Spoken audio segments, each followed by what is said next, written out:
Jason walked home slowly along a familiar street, feeling the weariness accumulating in his body with each step.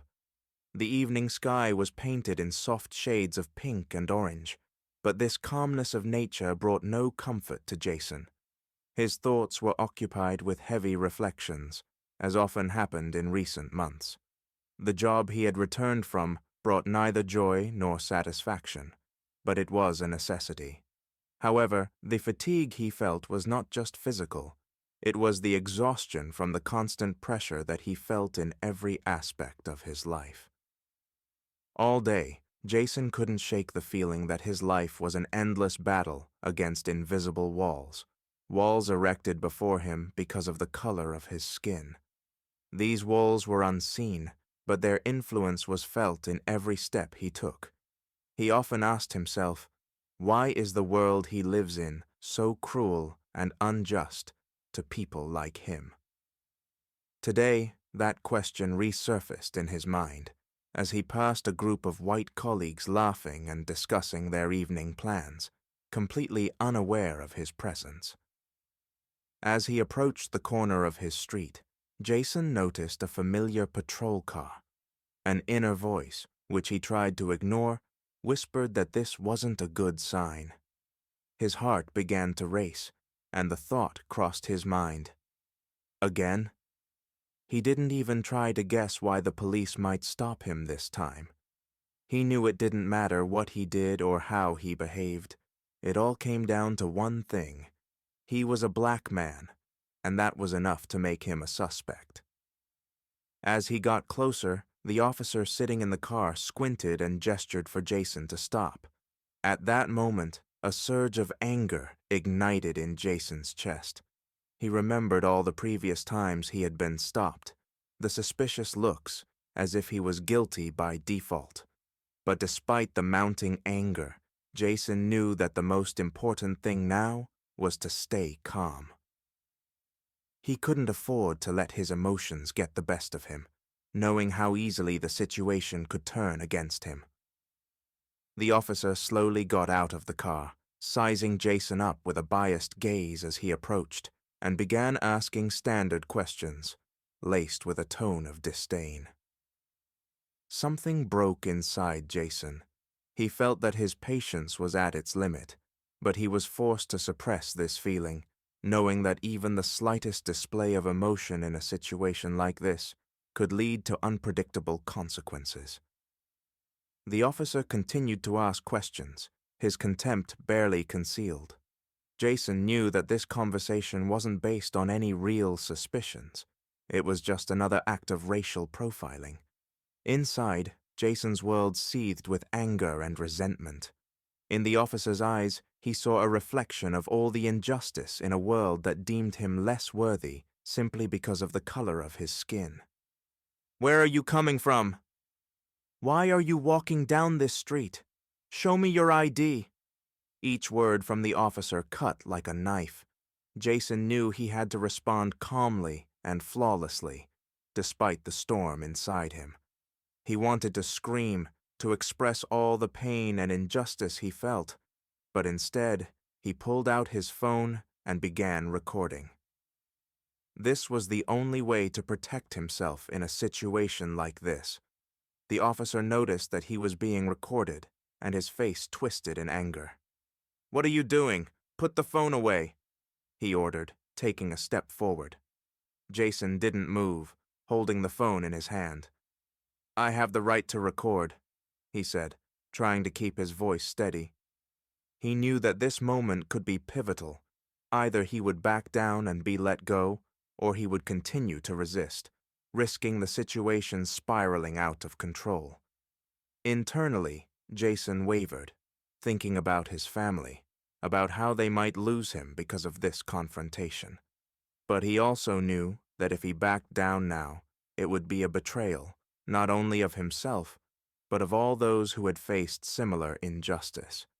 He decided to stand his ground, understanding that his actions could spark public outcry and draw attention to the issue of racial profiling. The officer grew more aggressive, his voice louder and harsher, but Jason didn't back down. At one point, He realized he could no longer handle this alone and decided to call his lawyer. His fingers trembled as he dialed the number, but a sense of resolve strengthened in his heart. This was his way of showing that he wouldn't give up in the face of injustice. The conversation with the lawyer was brief, but it was enough for Jason to feel support. He knew that this moment would change his life forever. Before we continue, remember, racism is a disgrace. Your likes, subscriptions, and comments all help promote the video so that more Black people can see it and feel supported. The best comments will be featured in the next video. Together, we can change the world. He wasn't sure exactly how, but he understood that after this, he could no longer remain the same person who silently endured humiliation. This incident became a point of no return for him. The officer, seeing that Jason had sought legal help, abruptly retreated and, after a few minutes, returned to his car and drove off without explanation. Jason stood in the middle of the deserted street, feeling a mix of relief and inner strength. He knew that this day was the beginning of something bigger. His life would never be the same. He had made the decision to fight against injustice, not just for himself, but for those who also suffered from racism and discrimination. This incident pushed him to realize that he could no longer remain in the shadows. It was his duty to fight for justice, for equality, for a world where his children and the children of others could live in a place where the color of their skin would not be the determining factor in their lives. Jason woke up early in the morning to the sound of notifications on his phone. Opening his eyes, he immediately felt the anxiety that had filled him since the incident with the police. His hands trembled as he reached for the phone, feeling a strange mix of fear and foreboding.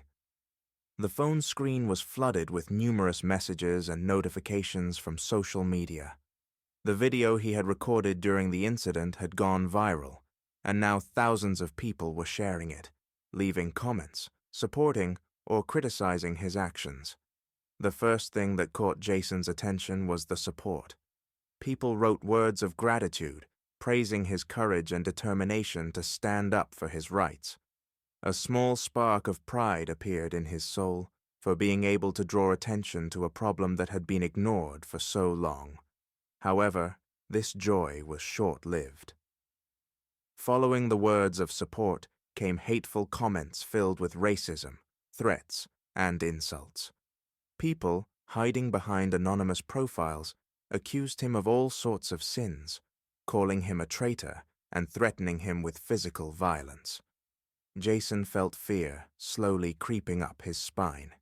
He never thought that his fight for justice could lead to such consequences. Jason's inner world was on the verge of collapse.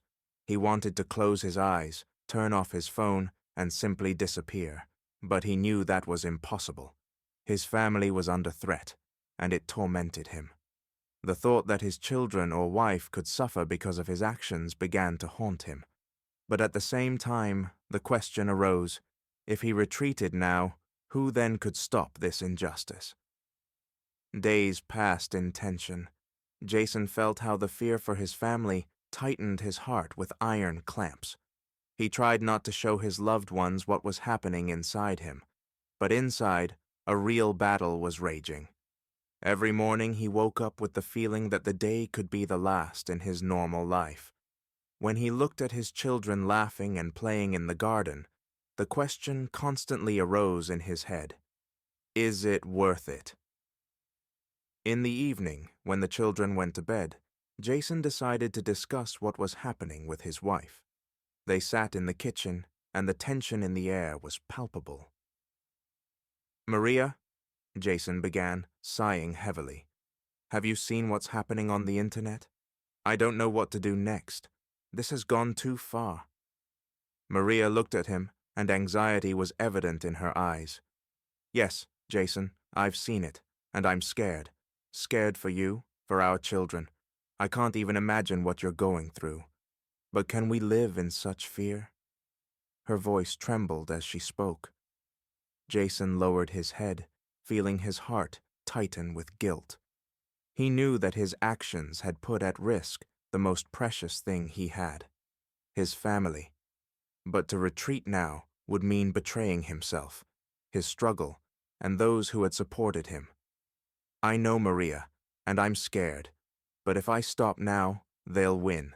They will continue to do what they want with us because we remain silent. And if we stay silent, it means we agree with it. I can't accept that. I have to fight. Maria was silent for a few seconds, trying to comprehend his words. She understood that much was at stake, but she also knew that Jason was right. If you've decided that this is what you're ready to fight for, I'll be by your side. But Jason, promise me one thing. Be careful. I can't lose you. These words were like a breath of fresh air for Jason. He realized that despite the fear, he wasn't alone in this fight. Maria was with him, and that gave him the strength to keep going. The next day, Jason made a final decision. He could no longer hide and be afraid. He understood that now his duty was to speak publicly, to tell his story, and to show everyone that he wasn't going to give up. He contacted journalists who had repeatedly tried to reach out to him and agreed to an interview. It wasn't easy. Jason felt the tension growing with every minute. He knew that after this, his life would change forever. When the recording began, Jason sat in front of the camera, his heart beating like crazy. He knew that every word he spoke would be heard not only here, but also beyond this place. My name is Jason Williams, he began, trying to speak confidently, and I became a victim of racial profiling. This is not the first time I've been stopped for no reason, but I can no longer stay silent. We must fight for justice, for equality, for our rights. Jason spoke about how his family lives in constant fear, how the oppression faced by Black people destroys their lives. He talked about how important it is not to back down, not to be afraid, because fear is what those who want to maintain an unjust system use. His voice trembled as he spoke about how many people lose faith in justice, how they have to put up with having their rights violated. But he also knew that his words could give hope. After the recording ended, Jason felt a strange mix of relief and anxiety. He knew he had taken the right step, but understood that now he would have to face even greater resistance. However, his fear was gradually turning into determination. He was no longer alone. Behind him stood those who believed in him, who believed in justice. And that was what gave him the strength to continue. Jason walked to work with a heavy heart.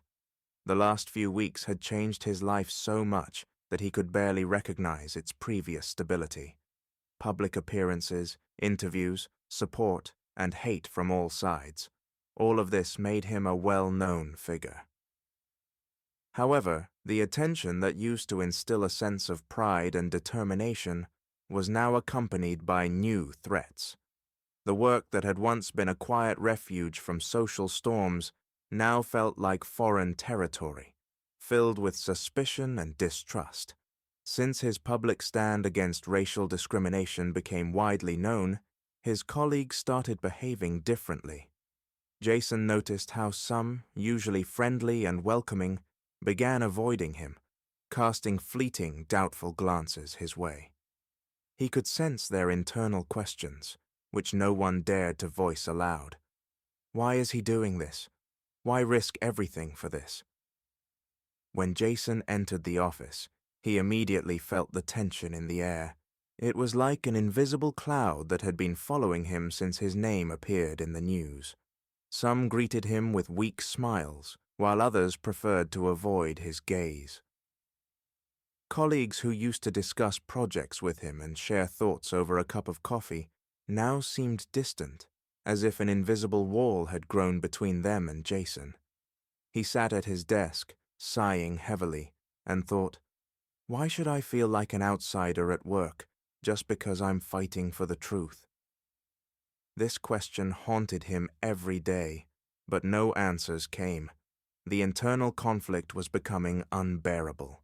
To keep fighting and risk losing everything, or stop and allow the system to continue suppressing people like him? During lunch, Jason found himself in the center of an invisible front. Several colleagues gathered around him, each holding a particular stance on his activism. One of his colleagues, Sarah, cautiously approached him. "Jason," she began, avoiding direct eye contact, "don't you think your fight might hurt you? I mean, it's great that you're standing up for your rights, but work, it's important too." Jason looked at her and pondered for a moment. She spoke with care, but there was hidden anxiety in her words. "Sarah," he gently replied, "I know it might cost me a lot, but I can't just ignore all this. We all see what's happening. Racism hasn't gone anywhere. It's just become less visible. I can't stay silent when I see such injustice." Sarah nodded, but there was a mix of sympathy and fear in her eyes. She understood him, but was afraid for him and for herself. At that moment, another colleague, Tom, approached with a disgruntled look. "Jason, come on. Maybe it's time to stop. Don't get me wrong, but work is stability. You're already famous. People have heard you. Why keep risking everything? You've done more than most." These words pierced Jason like needles. He felt the tension growing in his soul. Leave everything as it is and return to a normal life? The suggestion sounded tempting, but also brought a bitter feeling of betrayal. Betrayal not only of other people who found themselves in similar situations, but also of himself. "I can't just stop," he quietly but firmly replied, looking Tom straight in the eyes. "My fight isn't for fame or show. It's for the future, for my children to live in a better world. If I stop now, who will continue?" Tom scoffed, but said nothing more, stepping aside. Jason remained standing, feeling torn between support and mistrust. But within him, a sense of certainty slowly grew. He had to see this through to the end, no matter the cost. Several days passed, and Jason continued to feel the pressure mounting. The management distanced themselves from him more and more. When he entered his supervisor's office, the man no longer greeted him, but merely nodded his head. Jason knew something had changed, and soon it was confirmed. One day, just as he was about to leave the office, he was called into the director's office. Inside, Jason immediately felt a familiar chill, foretelling trouble. When he entered the office, the director sat with a grim face, a letter lying on the desk. "Jason," he began slowly, "we've always valued your work. But lately, we've noticed that your activism is attracting unwanted attention to the company." Jason remained silent, feeling a wave of anxiety wash over him. He knew where this conversation was headed. "We have to make a difficult decision. We've discussed this at the board, and I regret to inform you that your position may be eliminated. This decision isn't final, but I advise you to reconsider your priorities." These words were like a punch in the gut. Jason knew this wasn't just a coincidence. His fight for justice had become a threat to his job. He stared at the letter on the desk, but the only question echoing in his mind was, "What should I do next?" "You're asking me to stop, aren't you?" Jason asked, raising his eyes to the director. "I just want you to think about the consequences. You need this job, and we need a calm employee who doesn't attract media attention." These words made it clear. They were offering him either silence or the loss of his job. Inside, a storm raged within Jason. He knew that his job was important for his family, but he also knew that retreating now would mean losing a more significant battle. He stood up from the chair and, looking directly into the director's eyes, said, "I understand what you're offering, but justice is more important. I can't betray my principles, even if it costs me my job. I will continue to fight." He turned and left the office, feeling a new strength rising within him. Jason knew he had made the right choice. He could no longer stop. His fight had become something greater than just a personal matter. Jason stood at the stove, preparing dinner for his family. He wanted to distract himself, at least for a while, from the mounting pressure and immerse himself in everyday concerns. The kitchen was filled with the familiar silence, broken only by the quiet sounds of cooking.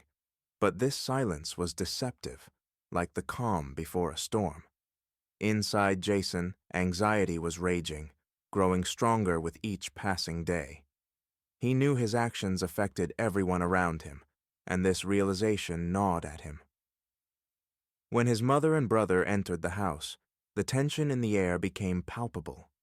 Jason's mother, Clara, was a woman of strong moral principles, but age and life's hardships had made her vulnerable to stress. With each passing day, her anxiety for her son only grew. Jason's brother, Michael, was the complete opposite. Young, energetic, with a fire in his eyes. He supported Jason in all his endeavors, but now new challenges weighed on his shoulders. At dinner, the conversation started slowly. Jason could sense that his family was trying to avoid the topic that hung over them like a dark cloud. But Clara couldn't hold back, and was the first to break the silence. "Jason," she said, placing her fork on the plate, "Michael and I want to talk to you. I understand you're doing this for all of us, but I'm scared for you. This fight, it's becoming too dangerous." Jason looked at his mother, his heart tightening. He understood that her anxiety was justified. Since he had begun his public campaign against racism, their lives had turned into a nightmare. He saw how his mother tossed and turned in bed every night, how Michael had become withdrawn and depressed. "Mom," he gently replied, "I understand it's hard, but if I back down now, what will be left of everything I've already done? If we don't fight, who will?" Clara clasped her hands, tears welling up in her eyes. "Jason, I know you're right, but I'm scared for you, for your life. I can't lose you." These words cut him to the core, like a knife. He saw the fear in her eyes and felt the growing conflict between duty and love for his family. Could he continue the fight, knowing that every action caused his loved ones to suffer? The next day, Jason and Michael went to town to meet with friends and discuss the current situation. The car was filled with silence, pressing down on Jason. He knew his brother wanted to talk, but didn't know how to start. Michael was his closest ally, but even he seemed to be running out of strength. "Jason," Michael suddenly said, breaking the silence, "I want you to know that I support you, always, but I feel like this is getting out of control." Jason turned his head to his brother, but he continued to look at the road, avoiding his gaze. "What do you mean?" Jason asked, trying to remain calm. "All of this. I'm starting to feel the consequences, too. At work, people are looking at me differently. Recently, my boss told me I need to stay out of politics. Do you understand what that means?" These words hit Jason harder than he expected. His fight was beginning to affect not only his life, but also Michael's. He felt the weight of responsibility growing. "I didn't want you to suffer, Michael," Jason said quietly. "But I can't stop. If I stop, everything I've done will be in vain. You know that." Michael sighed, gripping the steering wheel tighter. "I know, brother, but just be careful. If you die in this fight, what will be the point?" These words stuck in Jason's mind like a thorn. He understood he was risking not only his life, but also the future of his entire family. His duty to society seemed to contradict his responsibility to his loved ones. The internal conflict grew, and Jason realized that every decision he made now had consequences he couldn't predict. In the evening, after a long and exhausting day, Jason returned home, feeling not just physically tired, but emotionally drained. He was lost in thought when he heard something fall in the house. A bad feeling crept into his heart. He hurried to the living room and saw his mother lying on the floor, her face twisted in pain. "Mom!" Jason shouted, rushing to her side. Michael also came running at the sound, and together they helped their mother up. Her hands were trembling, her breathing was labored. She could barely speak. It's just exhaustion." Clara tried to reassure them, but her weak voice betrayed the seriousness of the situation. "We're calling an ambulance," Michael said firmly, already pulling out his phone. When the ambulance took Clara to the hospital, Jason stood on the doorstep, feeling like his world was falling apart. All his fears and anxieties merged into one overwhelming wave of guilt and helplessness. He knew her condition was the result of stress caused by his fight.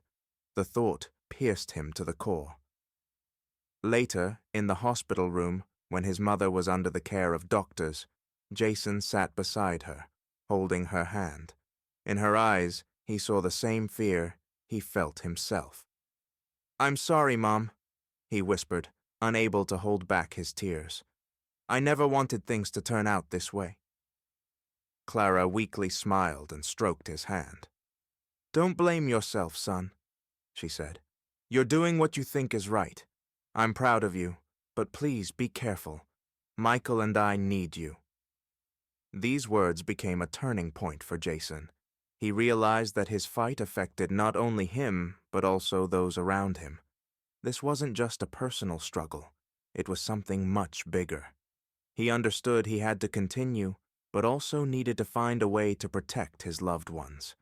It was a difficult decision, but it became his new goal. A few weeks had passed since Jason's public statement, revealing his internal conflict and willingness to fight to the end.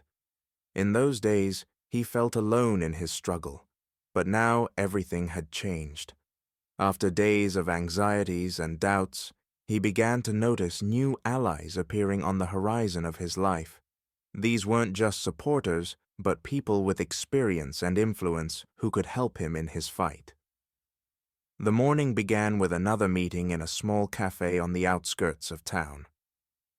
Jason sat at a table, nervously stirring his coffee. He was waiting for someone who had offered to help him. It was Linda Carter, a well-known activist whose name had been associated with the fight for human rights for many years. Her support meant a lot to Jason, but he still felt mistrust. The questions echoed in his head.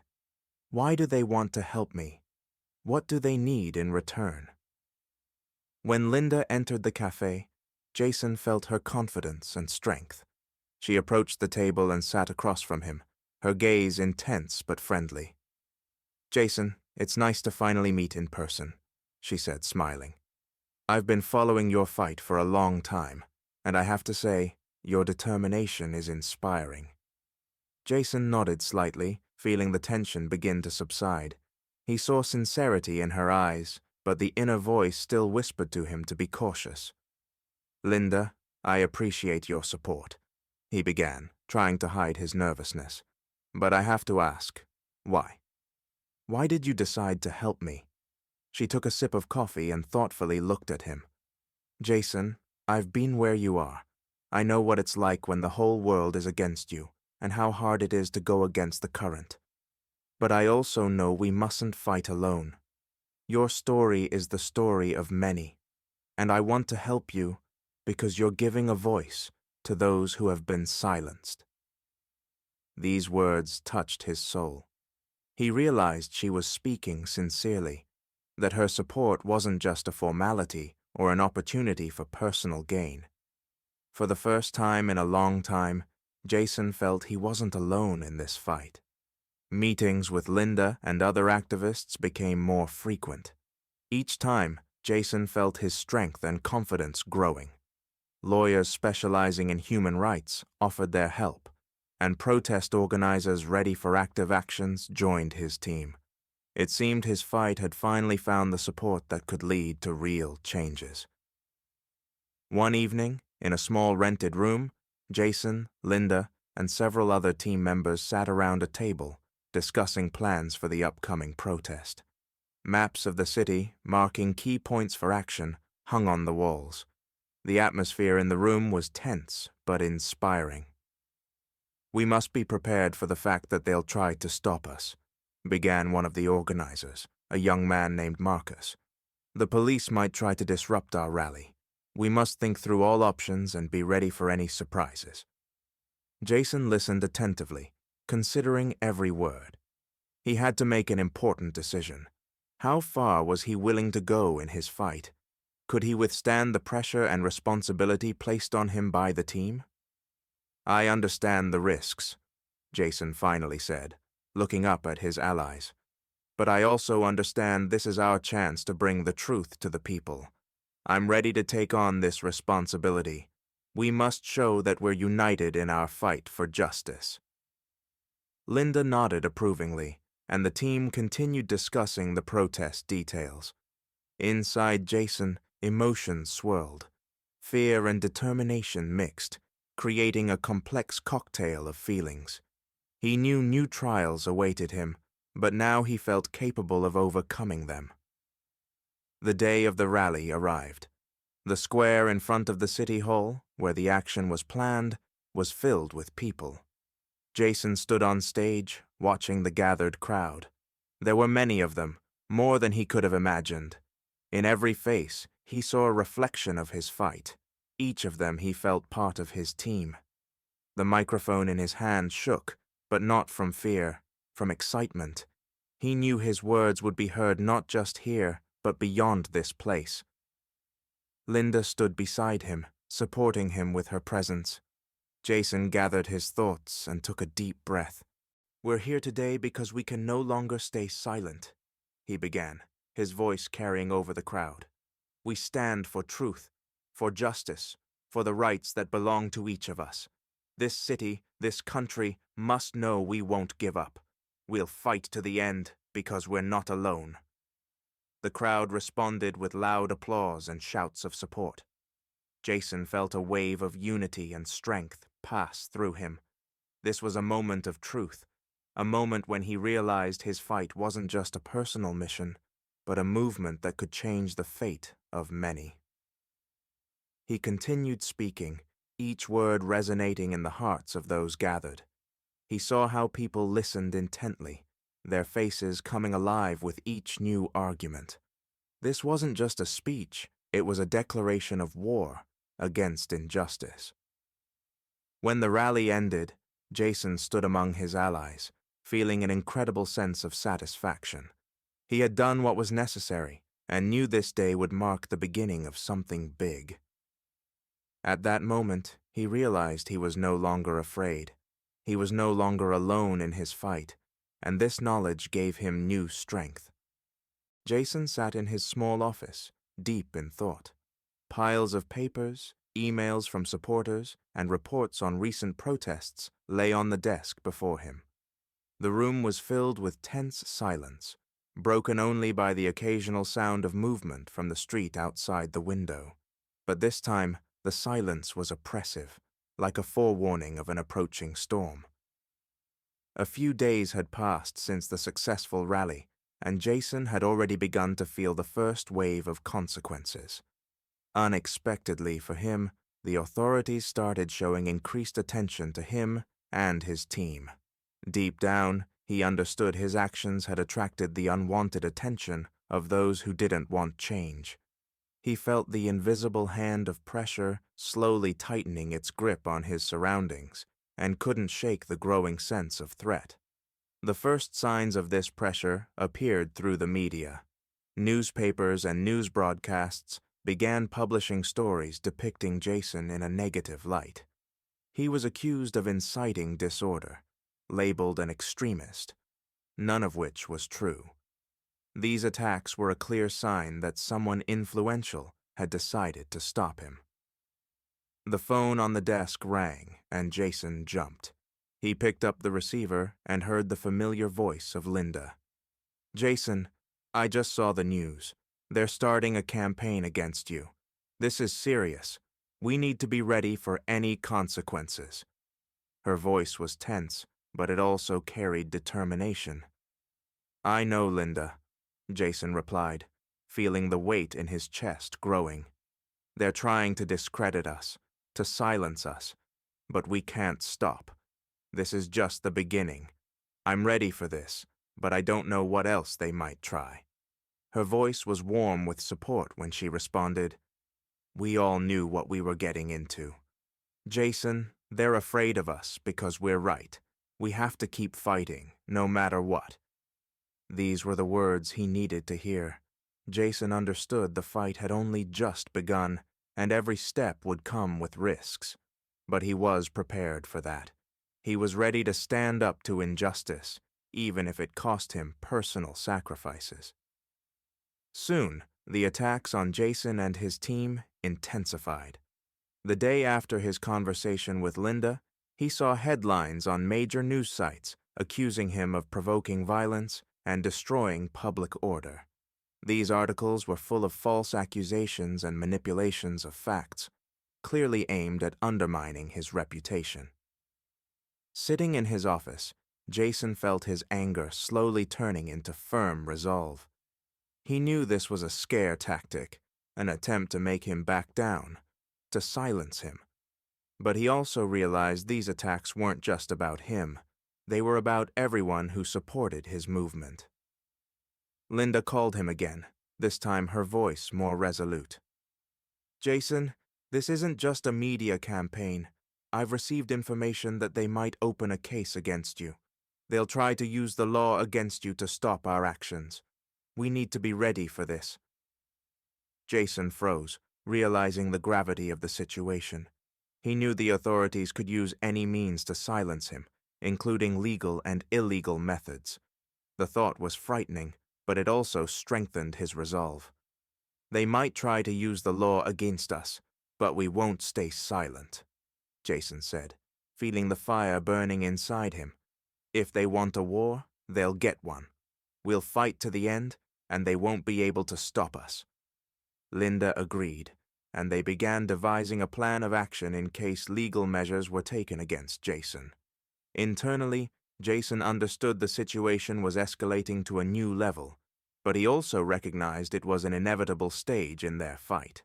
There was no turning back now. Shortly after his conversation with Linda, Jason received disturbing news. One of his closest friends, Marcus, was arrested during a protest. Jason felt his heart clench in his chest. Marcus was one of the first to support him, one of the most dedicated people on his team. Learning this, Jason felt a wave of guilt. He understood this was a blow aimed at him, meant to break his resolve. He immediately headed to the station where Marcus was being held. The meeting with him was difficult. Marcus looked exhausted, but the same fire of determination burned in his eyes that Jason had always seen. "Jason, they think they can break us," Marcus said, trying to smile. "But they're wrong. I'm ready for this. We all knew what we were getting into." Jason looked at his friend and felt his anger overflow. He saw injustice in every aspect of the situation and realized his fight had become even more personal. "I promise I'll do everything I can to get you out of here," Jason said, gripping Marcus's hand. "They won't be able to stop us. It's their weakness, not ours. We'll keep fighting." This meeting became a turning point for Jason. He understood the fight required sacrifices, and that now he had no right to retreat. He saw his friends and allies being persecuted, and knew they counted on his leadership. Despite all the difficulties, Jason decided to go all the way, fighting for everyone who believed in him and his cause. Internally, he had already prepared himself for the trials ahead, but he also recognized this fight wasn't just his personal mission. It was a battle for justice he was obligated to see through to the end. Jason sat at his desk, trying to focus on the latest article he was preparing for the local news site. However, his thoughts constantly returned to the events of the last few days. It seemed the pressure he had felt for months had reached its peak. Stress and exhaustion were starting to take their toll. Sleepless nights, constant meetings with lawyers and activists, threats and pressure from the authorities. All of this was turning his life into an endless struggle. Suddenly, his phone vibrated. It was his lawyer, James. There was tension in James's voice when he called. "Jason, I need to meet with you urgently," James said without preamble. "We have new circumstances." Jason felt anxiety rising in his chest. He agreed to meet James at the nearest cafe. Arriving at the place, Jason saw his lawyer sitting at a table in the corner, his face grim and focused. "What happened?" Jason asked immediately as he sat down across from him. James hesitated for a moment, as if trying to find the right words. "Jason, I had negotiations with representatives of the police department. They're offering you a deal," James began, studying his client's reaction. "If you stop your activism and withdraw all accusations against the department, they'll drop all charges against you and your allies. They promise they won't bother you anymore." These words echoed in Jason's head. A deal? This was an offer that could free him from all problems, bring peace back into his life. But at the same time, the offer felt like poison that could destroy everything he had worked so hard to build. "You understand they want to silence me, right?" Jason said slowly, his voice filled with bitterness. "This isn't a deal, it's blackmail." James nodded, his face remaining serious. "I know, Jason, but I also know you need to think about your safety. This could be the only way to avoid further problems." These words stuck in Jason's mind. He understood he was standing at a crossroads. One decision could save him from further suffering, but it could also betray all his ideals. Over the next few days, Jason couldn't find peace. Every morning began with the same thought. Should he accept the offer and save his life and freedom, or continue the fight, risking everything? He knew that every step was being closely watched by both friends and enemies. One mistake could cost him everything. His family wasn't left out either. When he told his wife, Lisa, about the offer, she couldn't hold back her tears. "Jason, I'm scared for you," she said, holding his hand. "If they do this to you, what's next? I don't want you to put yourself in danger." Jason looked at her, feeling his heart tighten with pain. He knew her fear was real, and he couldn't ignore it. But at the same time, he couldn't shake the feeling that if he accepted the deal, he would betray everything he had fought for. Later, he met with Linda and Marcus to discuss the situation. They sat in the same cafe where he had first learned of the offer, but now the atmosphere was different, tense and nervous. "Jason, I understand how you feel," Linda began, her voice full of sympathy. "But we need to be realistic. This deal could give you a chance to return to a normal life. They want you to stay quiet because they're afraid of you. This means you've already achieved a lot." Marcus, sitting next to her, responded sharply. "But if we back down now, it means they've won. We need to keep fighting, no matter what. If Jason takes this deal, what will happen to those who believed in us?" Marcus's words echoed in Jason's mind. He understood both points of view, which only intensified his internal conflict. He felt like a man standing on the edge of a precipice, where every decision could change his life forever. The day came when Jason had to make a decision. He hadn't slept all night, pondering what to do. The inner voice told him that justice couldn't be bought or sold, but he also knew that his decision would affect not only himself, but also his family, friends, and all those who supported his movement. When he entered the police department's office for a meeting with the authorities, everything inside him was in turmoil. He knew these people were waiting for him to sign the agreement, expecting his weakness. They greeted him with polite smiles, but Jason saw the cold calculation behind those smiles. The room was silent as the police lawyer handed him the documents. "Jason, this is a standard agreement," the lawyer said, pointing to the lines of text. "We just want you to stop your activities, and in return, you and your allies will be safe. No one will get hurt." Jason stared at the papers, feeling his heart race. He knew these lines meant the end of his fight. He knew that by accepting them, he would betray his principles and those who trusted him. He slowly raised his eyes and looked directly at the lawyer. "I can't sign this," Jason said firmly, feeling a strength in his voice he hadn't felt before. "My fight isn't something I can abandon for safety. I can't sell my principles. If you want to stop me, you'll have to do it differently, but I won't give up." At that moment, Jason realized he had made the right decision. He left the office with his head held high, feeling a sense of justice and inner peace spreading within him. He was ready for the consequences of his choice, because he knew true justice couldn't be bought or sold.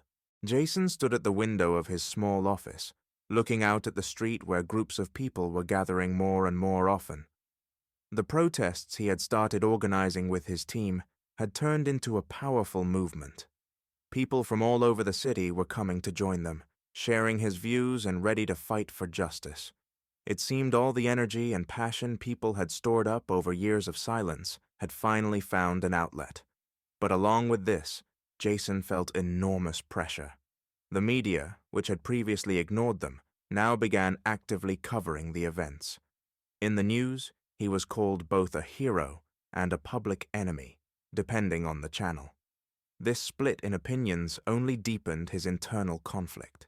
He understood he was at the center of a hurricane he had stirred up, and now he had to decide how to deal with this power. One evening, when he returned home after another rally, Lisa met him with worry on her face. "Jason, I saw the news," she said, closing the door behind him. "They're talking about you as the leader of a new movement, but I'm afraid this will bring even more danger. Are you sure all of this will lead to something good?" Jason looked at her, feeling his inner doubts flare up again. He knew all of this wasn't for nothing. Behind every protest, behind every rally, were real people with real problems. But he also understood the stakes were higher than ever. "I can't stop, Lisa," he replied softly, hugging her. "If we back down now, everything we fought for will be lost. I feel we're close to something important, but I know the path will be hard." She sighed, pressing closer to him, and he felt her anxiety. He wanted to protect her from all this, but he knew he couldn't turn back. The protests continued, and each day brought new challenges. Jason felt the wave rising, and he was ready to meet it, head on. The next day, Jason and his team gathered in their temporary headquarters, discussing the next steps. The protests had reached such a scale that the government could no longer ignore them. New laws began to appear in the city, and officials began making statements, promising to improve the situation and consider the protesters' demands. "It's just words," Marcus coldly noted, throwing the newspaper on the table. "They just want to calm us down and then return everything to the way it was as soon as the noise dies down." Jason nodded, agreeing with him. He felt these government steps were merely symbolic. Their main goal was to calm the wave of public outrage without changing the system at its core. But Jason also knew they couldn't afford to relax. It was time to take more decisive action. "We need to keep up the pressure," he said firmly, looking at his allies. "They're trying to distract us, but we need to show we won't calm down until we see real changes." Linda, who had been silent until now, suddenly raised her eyes and said, "But what if they take more radical measures? They might try to stop us by force." These words made Jason think. He knew such scenarios were possible, but he believed their movement had gained such strength that the authorities would find it hard to use open force without consequences. However, deep down, he understood the danger was real. "We need to be prepared for anything," he said, trying to sound confident. "But we can't back down. We've come too far." The team agreed with him, but each of them knew a tough path lay ahead. They continued planning the next steps, preparing for a possible confrontation. A few days passed, and the tension grew. At the next protest, which was the largest of all, Jason felt the situation slipping out of control. From the very beginning, there was tension in the air. People gathered in the square, chanting slogans and demanding justice. But he also noticed there were more police officers than usual this time. Suddenly, the situation escalated. The crowd began moving toward the town hall, and instead of controlling the situation, the police started acting aggressively. Clashes broke out, and Jason found himself at the center of the events. He tried to calm the people down, but his voice was drowned out by the noise and shouting. At some point, he felt someone grab his arm. It was a police officer who, without words, began arresting him. Around him, shouts of protest rang out, but Jason realized resistance was futile. His hands were cuffed, and he understood he had been arrested. As they led him to the patrol car, he looked at the crowd that continued to fight. Inside him, a mixture of anger and pride raged. He knew his arrest was just an attempt to intimidate the protesters, but he also understood it wouldn't stop the movement. "You can't stop us," he said, looking into the eyes of one of the officers. "We'll keep fighting, even if you arrest us all." These words were spoken with such determination that the officer froze for a moment, but then continued his work. Jason found himself in the car, but inside, he had already solidified his conviction.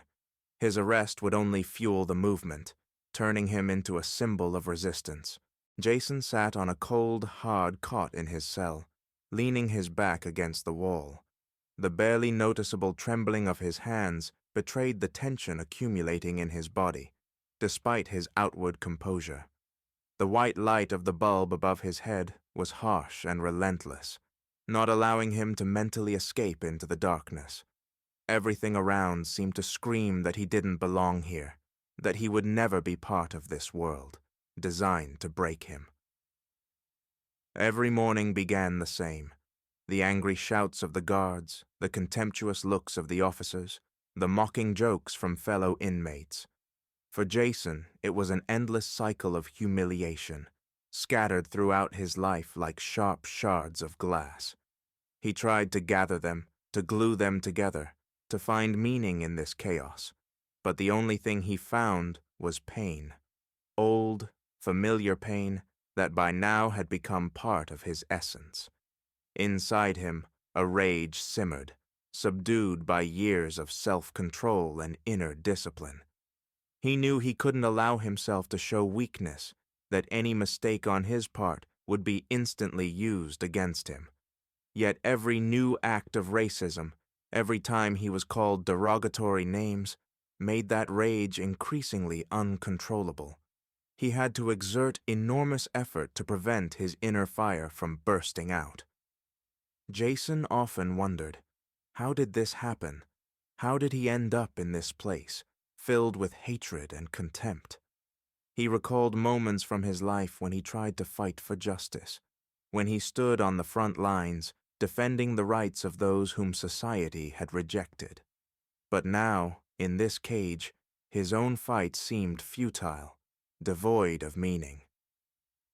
Each time he heard another insult, saw the sneers in the eyes of those who stood over him, he questioned whether it was worth continuing.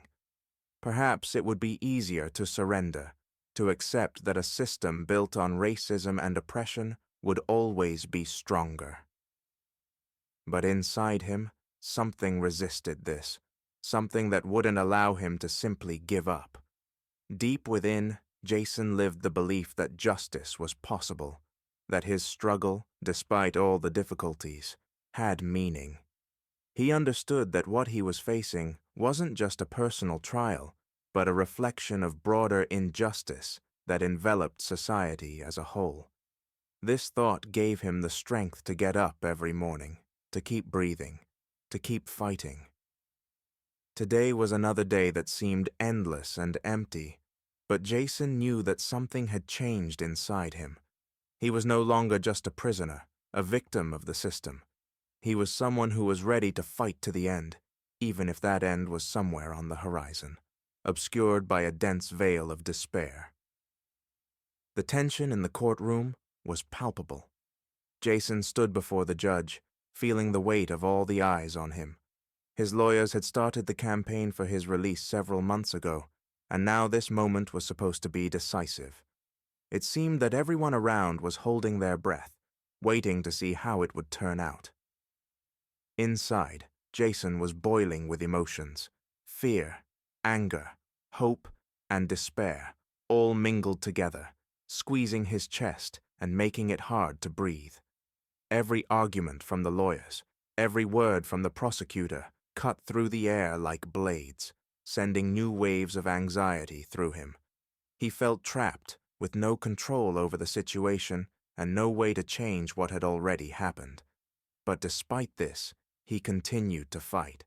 His lawyers spoke of the system's injustice, how his case had become a symbol of the fight for equality. They presented evidence pointing to the racist motives behind his arrest and the biased nature of the trial. Jason could see that some of those present, even those who had once looked at him with disdain, were now beginning to doubt. The inner voice that had long told him all this was futile, that the system would never change, began to weaken. For the first time in a long time, he felt that something could change, that his struggle wasn't in vain.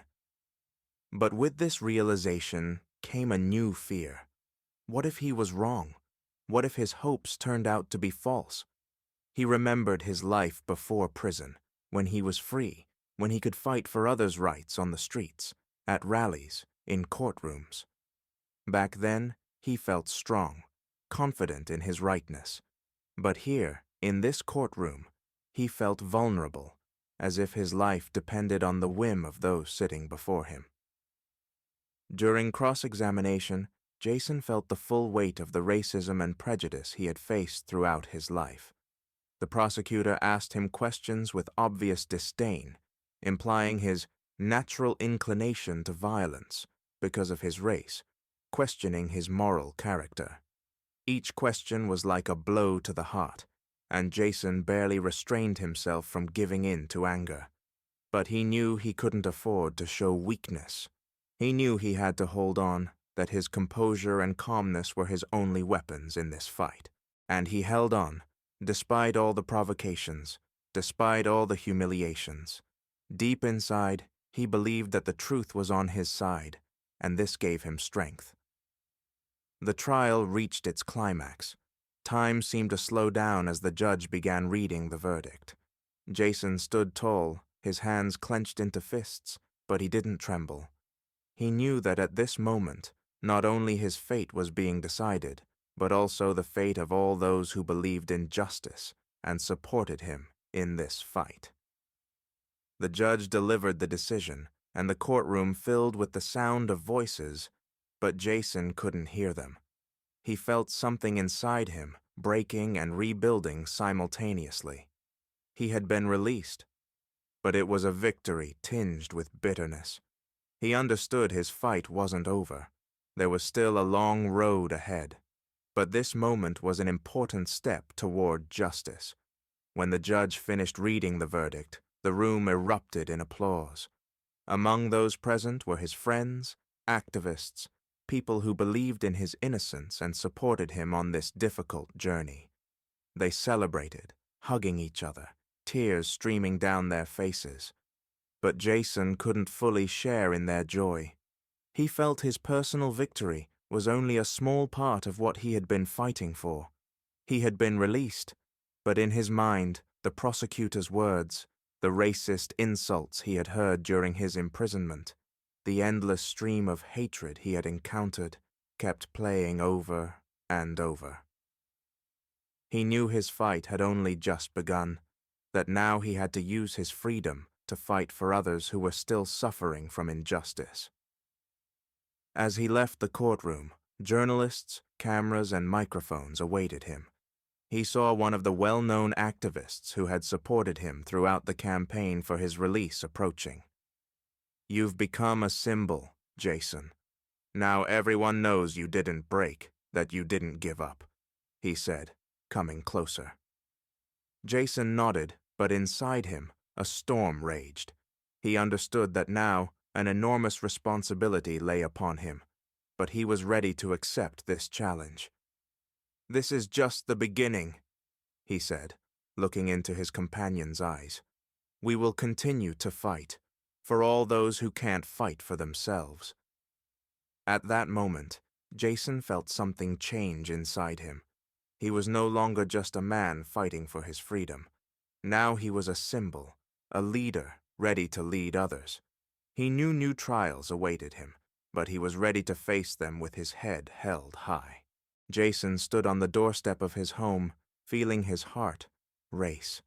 Friends, journalists, activists, people who had supported him throughout his fight for freedom, had gathered around him. Despite the joyful faces, his inner state was far from peaceful. The house, which had once been a place of safety and comfort, now seemed foreign. He didn't feel like he belonged there anymore. Only a few days had passed since his release from prison, but those days felt like an eternity. Jason looked at the familiar things, old furniture, photos on the walls, the smell of coffee his mother was brewing, but all of this evoked a strange sense of alienation. He knew his life would never be the same, and this realization weighed heavily on him. It seemed as though the world outside this house continued to spin as if nothing had happened, but everything had changed for him. Every time he stepped outside, he encountered the stares of passers-by. People recognized him. Some expressed support, while others looked at him with distrust. He was someone who had gone through prison, who had fought the system and won, but along with that, he had been labeled, and it was hard to shake off. The manifestations of racism he encountered daily now felt even more acute. He saw how people looked for weakness in him, how they tried to find a reason for condemnation. It made him angry, but it also made him question whether all he had done was in vain. Jason felt he would have to live with this constant struggle, even beyond the prison walls. He couldn't just return to a normal life, to work and friends. His personal struggle had become part of a larger picture, and he understood he couldn't ignore that. The internal conflict was tearing him apart. On the one hand, he wanted to rest, to be with his family, to forget everything that had happened. But on the other hand, he knew it was impossible. Too many people were looking at him with hope, too many who believed in him and expected him to act. His mother entered the room, carrying a tray with a cup of hot tea. She smiled, but in her eyes, he saw concern. "Jason, I'm so glad you're back. We've all been waiting for you," she said, handing him the cup. "I'm glad too, Mom," he replied, trying to smile back. But inside, everything was screaming that he couldn't just return and live as before. He knew more trials awaited him, and he had to be ready for them. A few weeks passed since his release, and Jason immersed himself in work on reforms aimed at improving the justice system.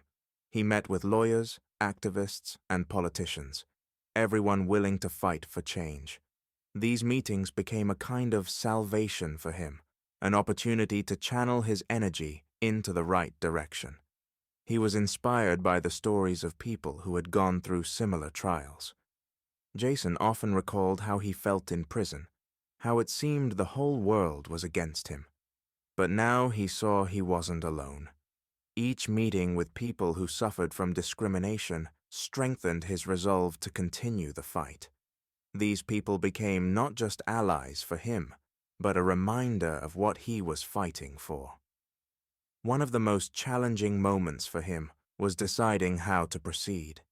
He was offered to lead a national campaign for justice reform, but this meant fully immersing himself in the fight, with no chance of returning to normal life. He thought about it for a long time, weighing all the pros and cons, but ultimately realized he had no choice. One evening, after another meeting with lawyers, he sat at his desk, trying to collect his thoughts. Documents that needed signing, articles on reforms, and letters from people asking for his help were all piled up on the desk. It was overwhelming, but he knew he had to keep going. Suddenly, there was a knock at the door, and Linda, one of his most dedicated allies, entered. "Jason, how are you?" she asked, sitting across from him. "I'm managing," he replied, but there was a note of exhaustion in his voice that he couldn't hide. Linda looked at him intently, her eyes filled with concern. "You're doing a lot for others, but don't forget about yourself. I see how tired you are, how this is wearing you down." Jason sighed, running a hand over his face. "I know, but I can't stop. Too many people depend on me." "But you don't have to do it alone, Jason. We're all here to help you," Linda said softly, reaching out her hand. He looked at her and realized she was right. He had been carrying this burden alone for too long, trying to be strong, not showing his weakness.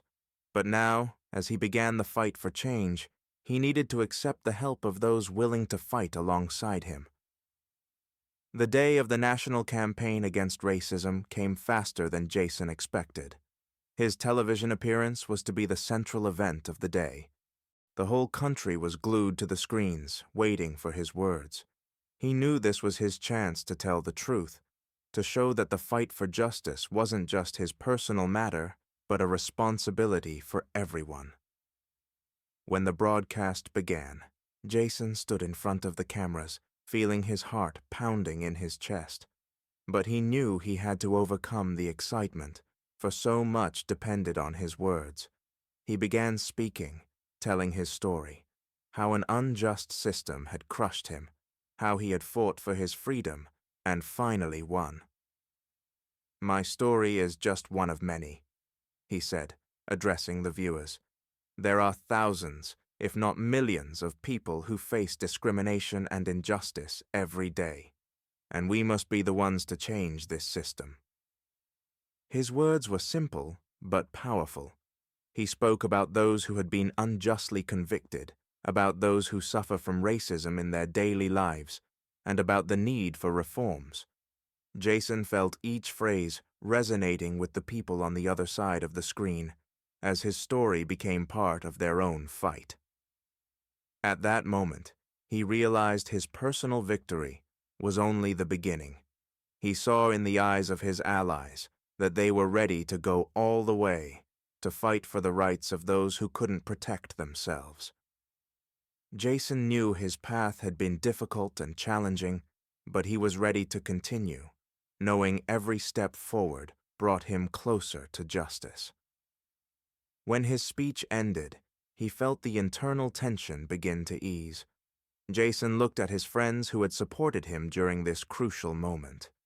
He knew he had done everything possible to convey to people the importance of the fight for equality, and although he understood there was still a long way to go, a sense of confidence was born in his heart that change was possible. "This is just the beginning," he told himself with a smile, and he believed that together they could achieve justice for everyone. Jason sat at the old wooden desk in his apartment, surrounded by piles of documents, notes, and diagrams. The light from the desk lamp illuminated his face, reflecting deep thought and exhaustion.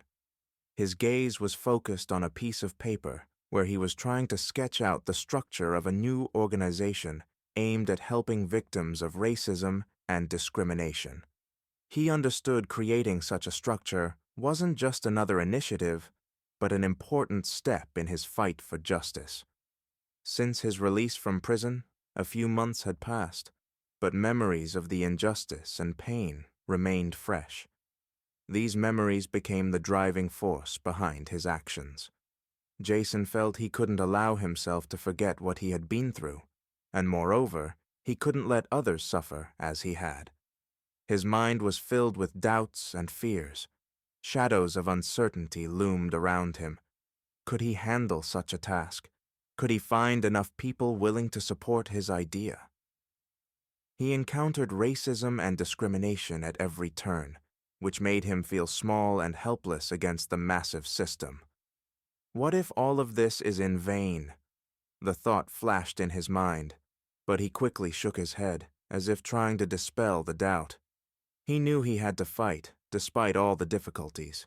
His story wasn't unique, and he understood he needed to create an organization that would help people fight injustice and find support.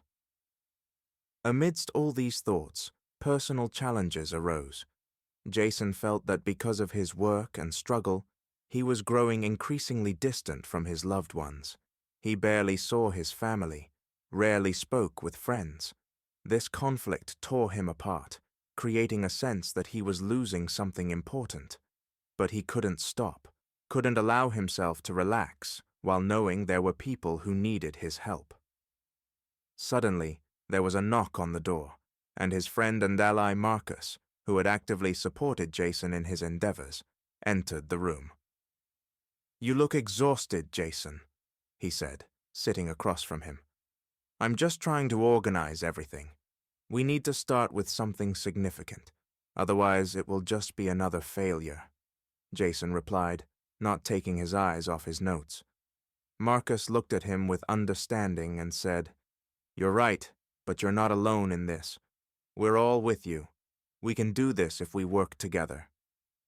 These words gave Jason some comfort. He realized people supported him who cared about the fight for justice, and this filled him with confidence they were on the right path. Work on creating the organization was in full swing.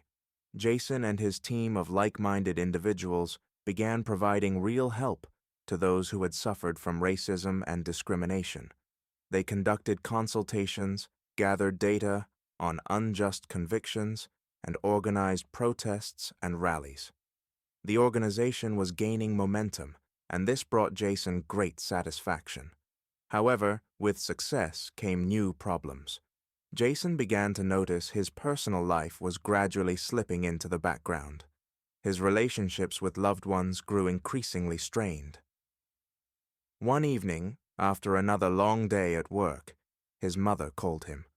Her voice was filled with concern. "Jason, I haven't seen you in weeks. Have you forgotten about your family?" These words pierced him.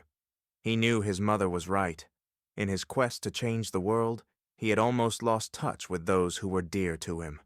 But he couldn't stop, couldn't allow himself to be distracted from the fight. "Mom, I understand you're worried, but right now, I have a lot of work. I promise I'll find time to spend with you soon," he replied, but deep down, he knew it was just an empty promise. Later that night, Jason returned home and sat on the edge of his bed, his thoughts restless. He understood he needed to find a balance between work and personal life, but how could he do that when every day brought new challenges? He wrestled with an internal conflict. Should he slow down for the sake of his family, or continue fighting with full force, even if it led to further alienation? His thoughts were interrupted by a knock on the door. It was Marcus, who had come to discuss plans for the next day. But seeing the tension on Jason's face, he asked, "What's wrong? You don't seem like yourself." Jason sighed and said, "I'm just starting to lose sight of what really matters. I've become so caught up in the fight that I'm forgetting about my loved ones." Marcus nodded thoughtfully and said, "We all pay a price for our beliefs, Jason. But maybe it's time to think about how not to lose yourself in this fight. Find a way to maintain balance.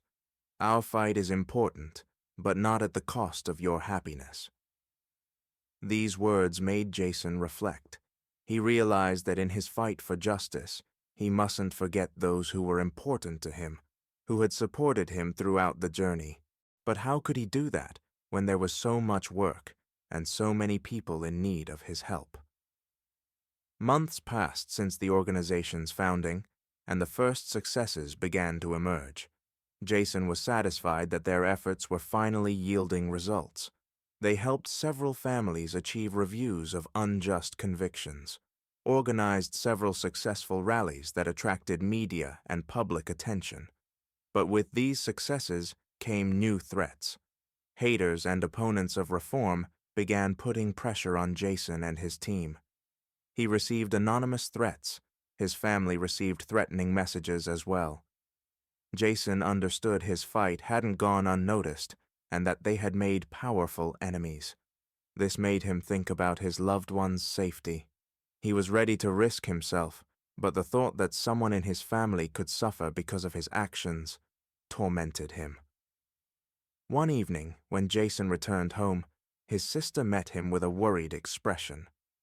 "You need to do something, Jason. These threats, they're not just words. I'm scared for us," she said, holding a letter filled with threats.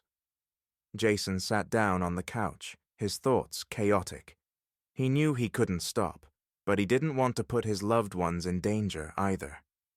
He took the letter, looked at it, and clenched it in his hand as if he wanted to destroy the hatred contained within. "I'll do everything I can to protect you," he said, looking into his sister's eyes. But there was a note of uncertainty in his voice.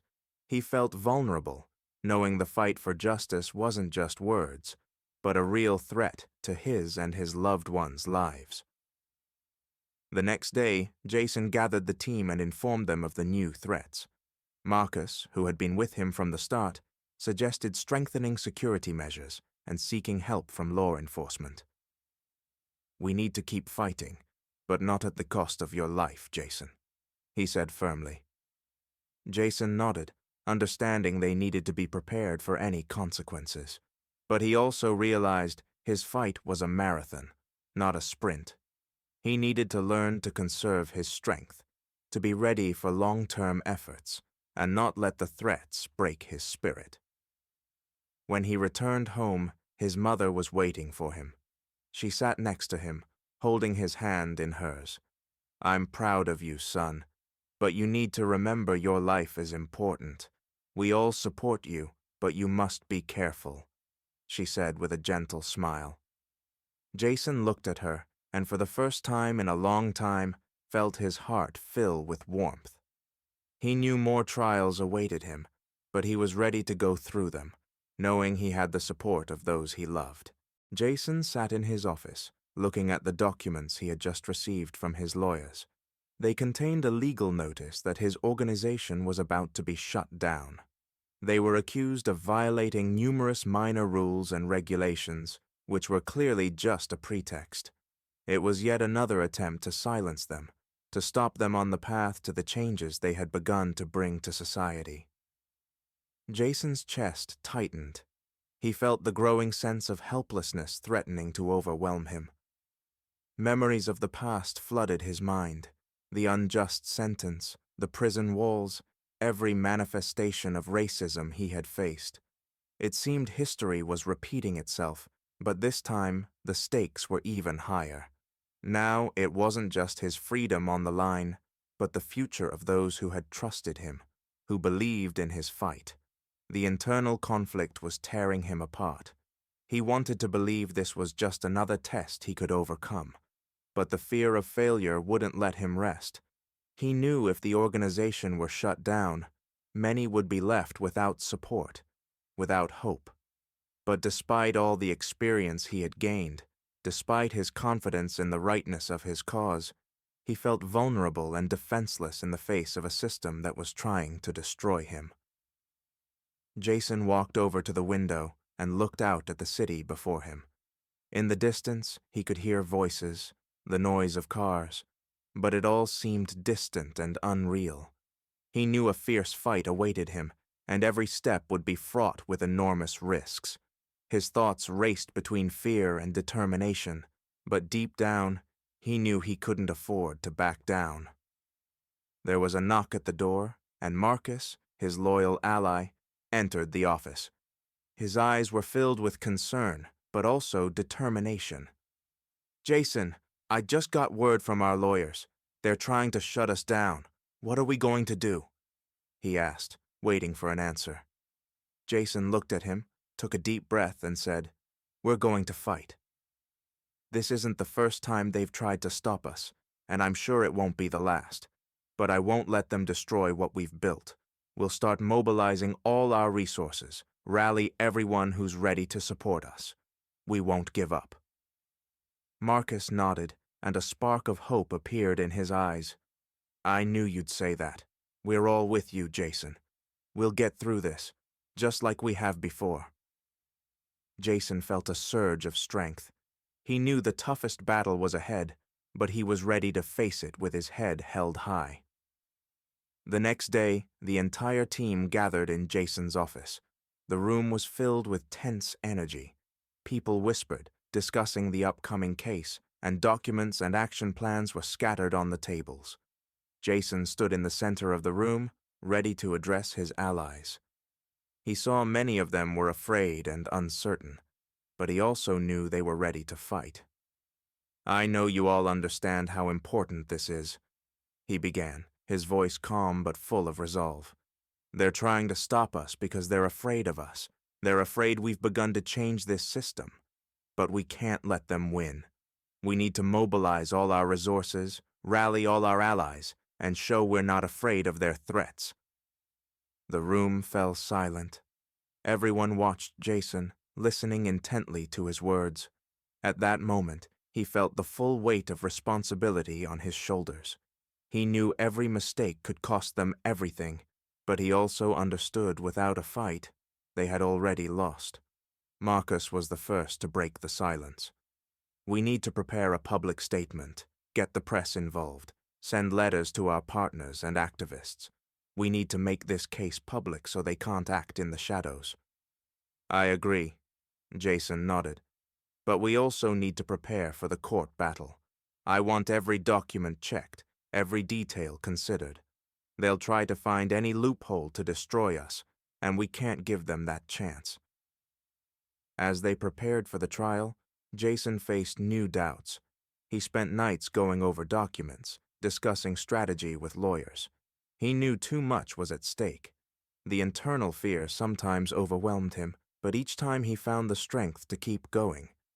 He saw how his team was also grappling with their own fears, but each of them knew their actions would determine the future of many people. One evening, as Jason was about to leave the office, Linda, one of his most dedicated allies, caught up with him. She looked tired but determined. "Jason, I know we'll get through this, but I need to tell you something." She hesitated, choosing her words carefully. "I've seen how hard you're fighting, how you're giving it your all, but I also see how this is weighing on you. We're all worried about you, and I want you to know you're not alone. We're with you until the end." These words touched Jason deeply. He felt the support of his allies, but he also realized they needed his leadership. "Thank you, Linda," he said sincerely. "I know we're all at our limits, but we have to hold on. If we give up now, all our efforts will have been in vain." They embraced, and Jason felt his internal fear recede, replaced by determination. He was ready to go all the way, despite all the difficulties. The day of the trial arrived. Jason sat in the defendant's chair, feeling the weight of all the eyes on him. The courtroom was filled with tense silence. The prosecutor presented the charges, citing numerous violations they claimed Jason's organization had committed. Each argument from the prosecutor sounded like a death sentence, but Jason knew this was more than just a fight for truth. It was a fight for survival. When it was time for his lawyers to speak, Jason felt his heart start pounding. He knew the outcome depended on these words.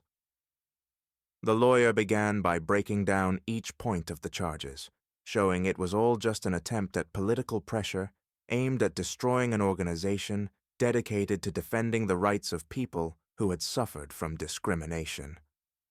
During the process, Jason couldn't shake the feeling that not only those present were watching him, but also all those who hoped for his success.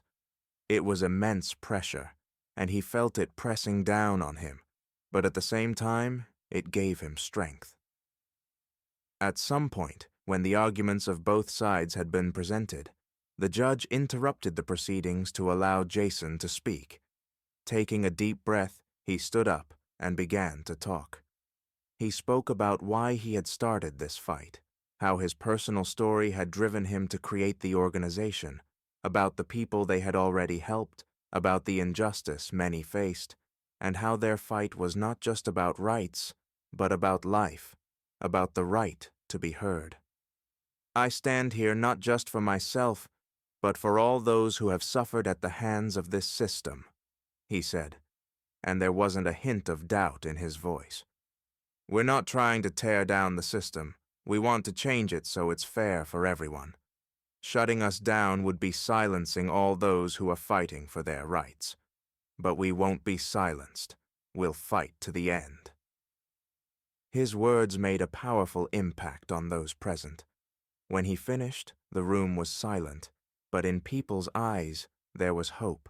Jason realized his fight was more than just an attempt to keep the organization going. It was a step toward the world he dreamed of, a world where everyone could live without fear and oppression.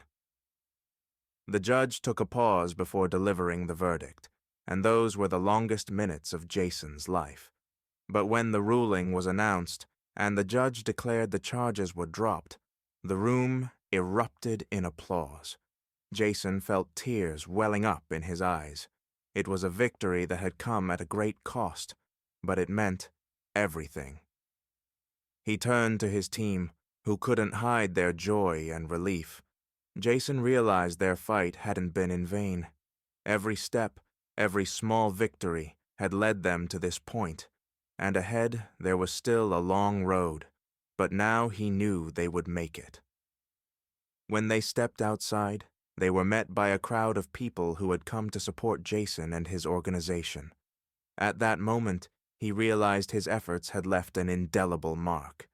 He looked at his allies, at the people around him, and felt this victory wasn't just his achievement, but the achievement of all those who had stood by him.